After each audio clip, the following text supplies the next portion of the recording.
জানেন জগন্নাথের প্রতি বছর জ্বর আসে কেন? শাস্ত্র অনুসারে বিশ্বকর্মা জগন্নাথের মূর্তি বানানোর সময় রাজা ইন্দ্রদ্যুম্নর সামনে শর্ত রাখেন যে তিনি দরজা বন্ধ করে মূর্তি বানাবেন।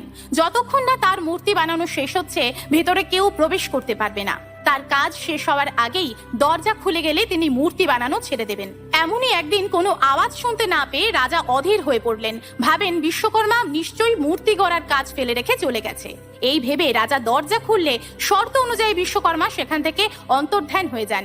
তখন জগন্নাথ বলরাম সুভদ্রার মূর্তি অসম্পূর্ণই ছিল। তাই দেখে রাজা বিলাপ করতে শুরু করলে নারদ রাজাকে দর্শন দিয়ে 108টি ঘটের জলে তার অভিষেক করার আদেশ দেন। তখন থেকে এই ধারণা প্রচলিত হয়ে পড়ে, যদি কোনো বালককে ঠান্ডা জলে অত্যাধিক স্নান করানো হয় তাহলে সে অসুস্থ হয়ে পড়বে।